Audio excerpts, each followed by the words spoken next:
Welcome back to the Hot Tags, everybody. It's part 2 of episode 225, and we need to start talking about the different things that went down in the world of pro wrestling for this week. News, rumors, stories, anything else that we want to talk about, any buzz that's going down. And I want to toss this one out right off the bat just because it's something that has gotten buzz, but I don't think it really needs it. So just, whatever we need to say whatever. Triple H apparently has met with Kurt Angle, but this is one of those stories where why did he meet with them? Nobody knows. What did he meet with them about? It's all speculative. Could just be the two of them got dinner. Yet everybody's going straight into, oh, that means that he's going to be in fucking Hall of Fame next year, or he's coming back to WWE, or he's, fucking wrestling at WrestleMania. I think this is blown way out of proportion. What do you guys think? Is there something to this, or is it just scuttlebutt? Dude, all right, well, first off, it's scuttlebutt because we don't know if it happened. But if it did happen, dude, come on. You really think Kurt Angle and Triple H are just going out to sample wines? Like, of course, if these guys are meeting, it's about business. It doesn't mean it was signed, but it's going to be about business to discuss business. And why wouldn't these guys be interested in each other? Kurt Angle's a big name from one of their most famous periods. He's still got some left in the tank where he could probably go out there for another couple big name, big money matches.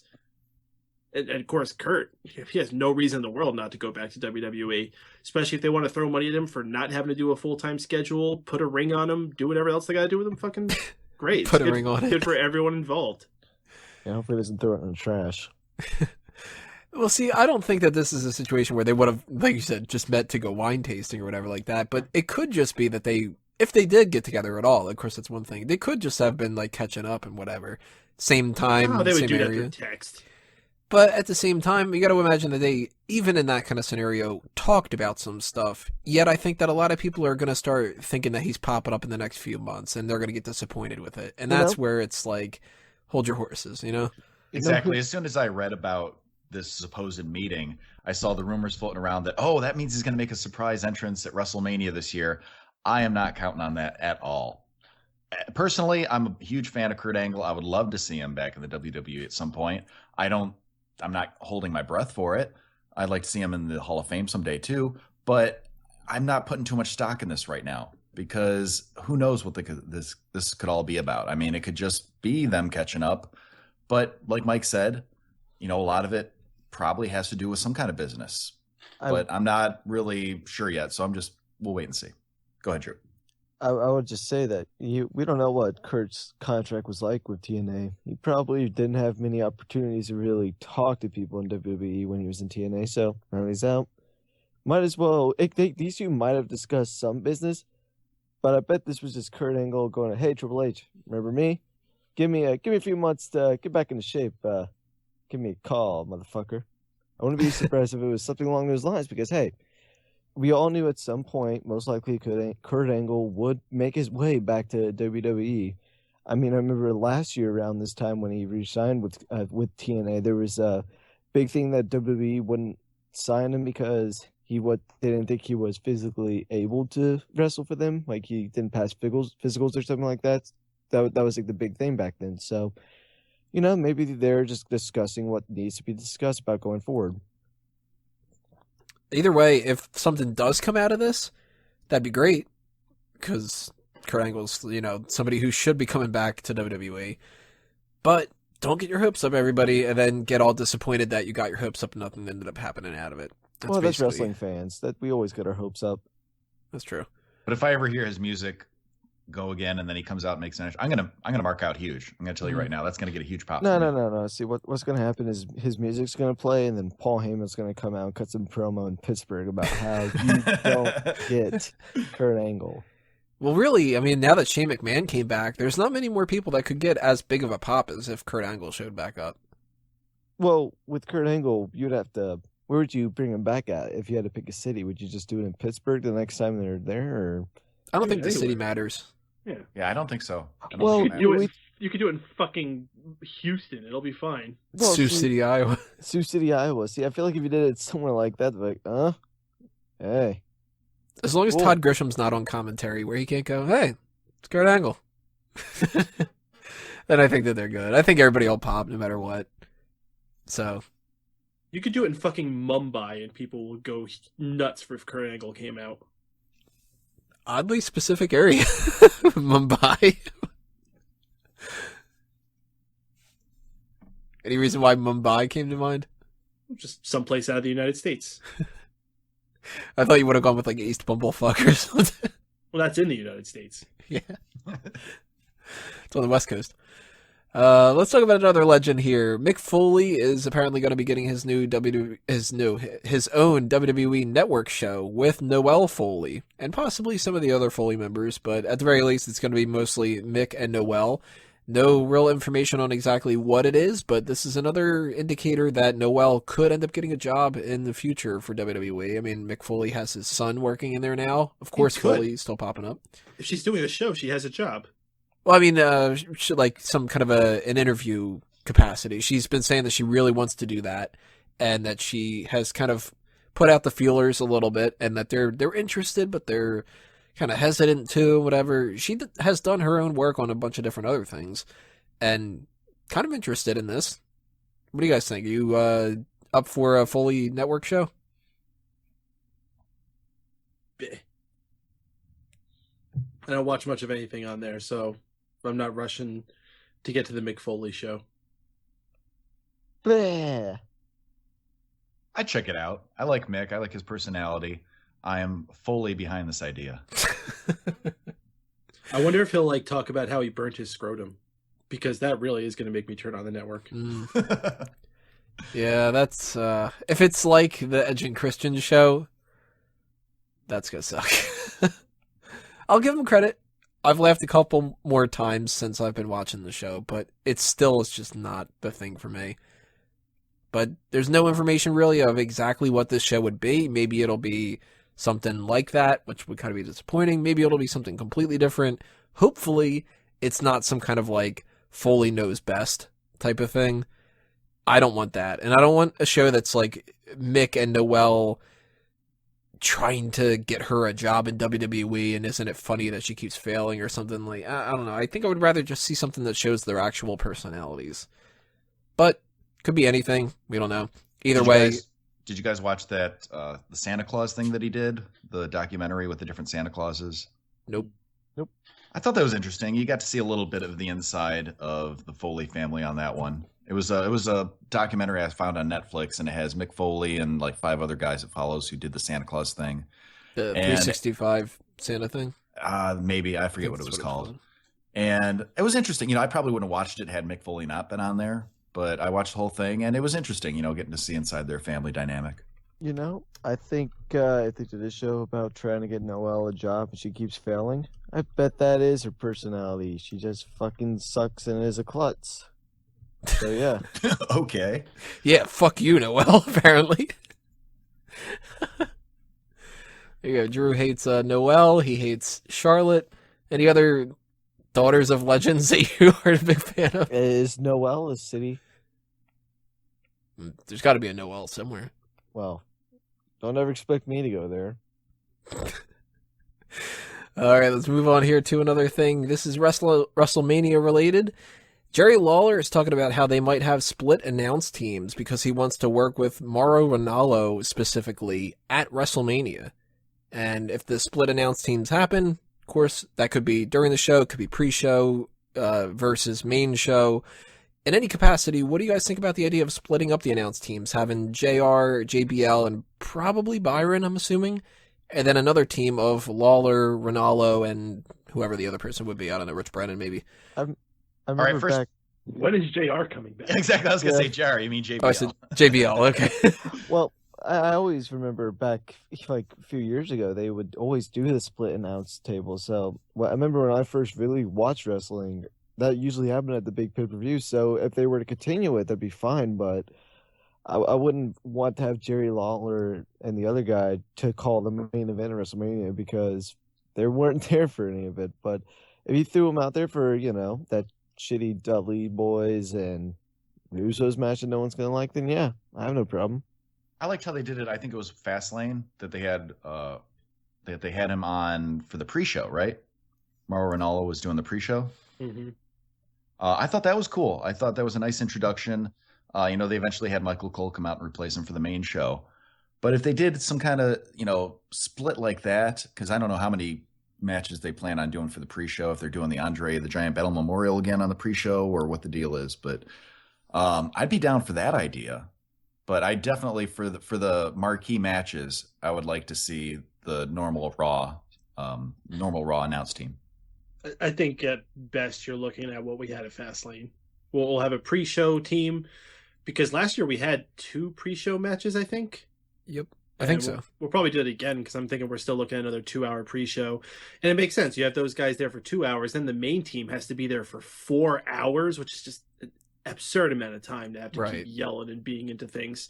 So it's smart to do that in that case, but switching between 2 teams mid-show, I think that would be awkward. Yeah, they did that during the brand split. I always hated it then, too. If we did have a brand split, it would make sense, but we don't. So there really isn't, like, Lawler and Ranallo would have to call these guys because they're SmackDown. It's like, well, everybody's fucking SmackDown because everybody's Raw, too. Well, so Tony, I don't know. Everyone's talking about that brand split. Shane McMahon's going to get control of Raw. Come on, Tony. Yeah, I'm not going for that one. But I do like the idea of having Ranallo, Lawler, and a third person, or maybe just the 2 of them. It doesn't really matter. Having them on the pre-show and then go into the main team. I think that's a good way to kind of showcase Ranallo and have him sort of do his own thing. And another part of it that is good that I think that maybe they should keep this going for the future, just changing it up, because when the show is happening, if they do another 2-hour pre-show, we're talking the 2 hours of the pre-show, the 4 hours of the main show, 6 hours of sitting down watching WrestleMania. The more things that you can do to switch it up, the better. And it would be hurtful to the card if you switched it in the middle of it, like we were saying, to just like the first 2 hours of WrestleMania is this team, the second 2 is whatever. But the 4-hour team, they get a little bit of a respite where they don't have to work on the pre-show too. You've got like a different flair to it because you have a different announced team, and then you go into the main show and it's like, oh, those are the main guys, okay. But I still don't want Byron Saxton being a part of that main team. Well, is Byron Saxton on both SmackDown and Raw for commentating? Is he? I don't think he's on SmackDown anymore. He was for a while, but I think they've switched to just a 2-man team there. Well, see, if he was, I'd be completely down with it if he had to do all the backstage interviews as well, and there was a camera on him running to each booth and then backstage everywhere, the whole show. I think that'd be kind of funny. The Show Byron how much cam. of a bitch Byron Saxton really is. Well, Lawler's been a part of some pre-show panel things. Byron's been a part of pre-show panels, but he's also done commentary. And they've got more than enough legends that they can put on the pre-show panel kind of stuff, too. So if we were to have, just say, the typical Renee Young plus, I don't know, Corey Graves, Booker T, and 1 or 2 other people for that panel, and we get JR again, why am I saying that? Jerry Lawler and Mauro Ranallo, and then we've got JBL and Michael Cole. Is there anybody else that you guys think need to be placed in certain spots? As long as we have enough Renee Young in the right places. Peyton, anybody stand out to you? Like you really want to see maybe Booker T go back to commentary instead of doing the pre-show panel or something? This is fucking WrestleMania. I don't give a shit about the commentators. Are you serious? Really? Like, no. I don't give a shit at all. I'm there to watch freaking Triple H and Brock Lesnar and The Undertaker. I don't give a shit if it's Michael Cole or Mauro Ranallo or whatever. Like, it doesn't make a difference. See, I think it totally does. Worried does. about such stupid shit.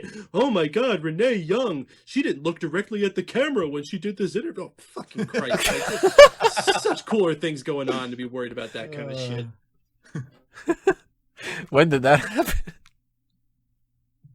Just a random example. I know, it's just fucking three false.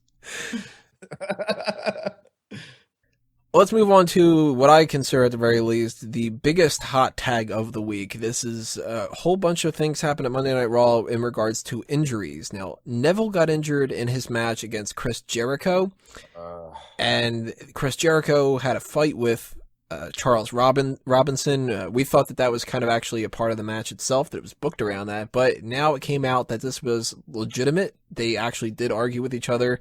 And there's a video online that breaks it down into what they're actually saying, which is like, hey, don't you fucking touch me, and fuck you, buddy, and fuck you, pal, and that kind of thing. a referee got injured apparently too in the backstage brawl with Roman Reigns and Triple H. When somebody was throwing something, I think it was Triple H threw something out of the way or whatever like that. He ended up hitting the referee. He got stitches and sutures in his ankle. Neville's injury is an ankle injury. He's going to be out for WrestleMania. What do you guys think about this whole situation? First off, Neville missing WrestleMania, another injury going down like that, and the way that the Jericho and Robinson argument went down. Well, Neville being out of WrestleMania shouldn't be that much of a problem because, I mean, it's not like they were building for any kind of multi-man match where they would need him. He was just kind of being jobbed out, so it's not like he was in any kind of prominent, important spot. As far as went down with this whole situation, man, you want to talk about people trying to find something in nothing? Like, everything here was handled like total professionals.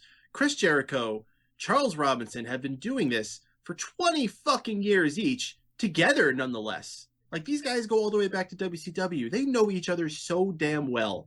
Like, yes, they were screaming at each other, and it was screaming things that when the layman hears it, we might look at it and think it's something wrong.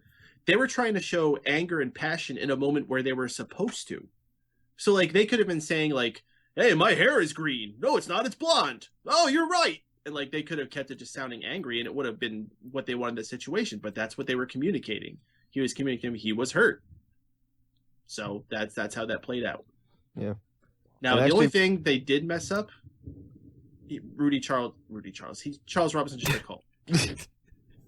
Rudy Charles is another cool referee, though. Well, I believe people have been saying that Jericho told him that he was just going to pin him. Robinson just might not have heard him, and granted, he might not have thought the injury was as serious as what it turned out being, because at first, Neville was trying to still wrestle with it, but then after like some drop kick thing that he did, you could see him just limping over towards the ropes. And I'm kind of in the same boat as you. They were staying in character just based on Robinson being a referee and Jericho being this heel character, which earlier in the match, he pushed a camera and told him to get out of his face. So yeah, everything lined up so much with that promo he did before and after. Mm-hmm. I honestly didn't even notice there was anything wrong until like I was checking things out later. Yeah, exactly. Like they took this, which could have been a huge, awkward situation, and it ended up working out perfectly outside of Neville getting injured, of course. Mm-hmm. But supposedly the breakdown of this is Neville gets injured, and he says to Jericho, "This is real. I'm actually injured. Like, fuck, ow, my goddamn ankle." And Jericho decides he's going to just pin him, but Robinson didn't hear that he said that he was injured. So when he went for the pinfall and Neville's shoulder was up a little bit, he did what he was supposed to do, which was you count it as if it was a 2 count and he kicked out, which Jericho got pissed and said, "What the fuck are you doing? I just told you he's injured." And he said, "I didn't fucking hear you." And he pushed him, and then he went, well, like, kudos to Robinson. He went, "This is a good time for me to disqualify you then." And then that ended up making Jericho look even better because instead of him just pinning Neville and it being like an awkward pin, it was like, "Hey, fuck you. Why aren't you giving me a fast 3 count? I'm not supposed to. I'm a referee. Fuck you, Jericho. Get your hands off of me. DQ." And then he could talk about it afterward and be all pissed. That ended up working out so damn well. And as much as there is like that argument between the two of them, which wasn't as big of a deal, a lot of people said as soon as they went to the back, they were like, "What happened? Oh, okay. Oh, you're right and I'm right." And it was a miscommunication thing. But it's like, damn, 2 professionals that figured out a way to do something while they were mad at each other that ended up working out better than when WWE scripts some of this shit. I bet in a few months or the next time Charles Robinson is on Jericho's podcast, this is probably going to come up at some point, and it's going to be interesting to hear those two talk about it whenever we get a chance to hear that. But really, it worked out perfectly, other than Neville getting injured, just like you said. So I don't know why everyone's getting pissed about it. I mean, maybe it's just everyone just trying to find something to be angry about, which I understand as wrestling fans, we have that mentality of automatically, if we don't like something, we shit on it. But other than AJ Styles just doing that forearm, which I bet wasn't exactly the plan. Yeah, I hope it wasn't the plan. Like, I know we kind of shat on that whole segment on the post show, but really they probably just sent him out there because they knew of the situation and that, hey, I think Jericho will understand, or maybe Charles Robinson told him, "Hey, take a forearm," or which also still the phenomenal forearm is a shit name, Yeah. but Yeah. but they made something out of nothing, so I have to give him props for that. Yeah, regarding Neville being injured, true, he was not really in a prominent lineup right now to be in an important match or anything like that, but still, with all the other injuries, that sucks. I mean, I wasn't expecting him to, be like one of the standout matches of the night, but anybody right now, and he's one of the more talented people in the company right now, in my opinion, and having him not be there definitely sucks. As far as the Jericho versus Robinson issue, I'm still not convinced that it wasn't partly a work. And honestly, I think people are blowing it out of proportion either way, because these guys are professionals. They were dealing with the situation on the fly. They kind of had to adjust based on the injury. And they've both been doing it for decades. So I think given the situation, they handled it, even though there was a miscommunication apparently, they handled it as professionally as possible, and it ended up working out even better than they probably could have even scripted it. Yeah, I think big thumbs up to these guys for being able to do that. And for the referee that got injured, sucks, dude. I mean, it's not the biggest deal in the world, but man, whatever's happening with these people breaking down with all these injuries and stuff, it's just more and more people keep getting injured. And, Neville, like we said, Neville wasn't supposed to be one of those big marquee guys, but still, that's just another person that's down, and it's a shame. And I really hope there's never like another WrestleMania like this, because this is really hurting the card. Either way, make sure you leave your comments below, everybody. Tell us what you think about all these different hot tags that we talked about. What do you think's happening with Kurt Angle, if anything is happening? Are you interested in a Mick Foley and Noelle Foley TV show for the network? How do you think the announced team setup should go for WrestleMania? And what do you think about this Neville injury and all the stuff that happened with that? And the other stories that we have as well, drop them in the comments, and we'll try to leave our responses to that. But we need to take a break right now for the rest hold, and after that, we're going to come back with our 2 Hall of Fame segments. So stay tuned for Part 3, Part 4, Part 5, and the tail end of the show, Part 6, and we'll see you in those different parts.